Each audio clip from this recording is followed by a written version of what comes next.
الحمدللہ والصلاة والسلام علی رسول اللہ۔ پرانا سونا دے کر نیا سونا خریدنا اور ساتھ میں اضافی رقم دینا جائز نہیں ہے۔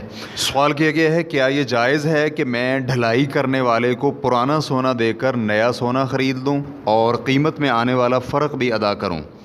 الجواب بعون اللہ سبحانہ وتعالی، اضافی قیمت کے ساتھ غیر معیاری سونے کو معیاری سونے کے ساتھ تبادلے میں لینا جائز نہیں ہے، یہ حرام ہے۔ اس کی دلیل صحیح بخاری اور مسلم وغیرہ میں بلال رضی اللہ عنہ کے قصے میں ہے کہ وہ نبی علیہ الصلاۃ والسلام کے پاس عمدہ کوالٹی کی کھجوریں لے کر آئے تو آپ علیہ الصلاۃ والسلام نے پوچھا یہ کہاں سے آئی ہیں؟ تو بلال نے جواب دیا ہمارے پاس غیر معیاری کھجوریں تھیں تو میں نے ان کے 2 سا کے بدلے میں 1 سا معیاری کھجوروں کا نبی علیہ الصلاۃ والسلام کے کھانے کے لیے خرید لیا۔ تو آپ علیہ الصلاۃ والسلام نے فرمایا اف، یہ تو خالص سود ہے، ایسا مت کرو۔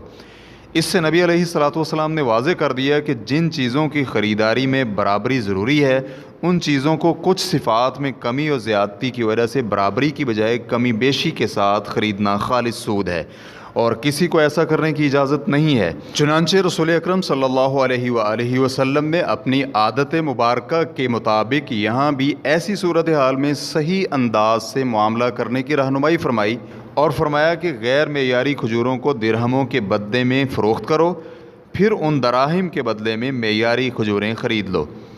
چنانچہ مذکورہ تفصیلات کی بنا پر ہم یہ کہیں گے کہ اگر کسی خاتون کے پاس غیر معیاری سونا ہے یا اس ڈیزائن کا زیور لوگوں نے پہننا چھوڑ دیا ہے تو بازار میں اسے نقدی رقم کے بدلے میں فروخت کرے اور پھر اس رقم سے سونا خریدے، اس لیے کہ آپ علیہ الصلاۃ والسلام کا بیان کردہ طریقہ اپنانا چاہیے۔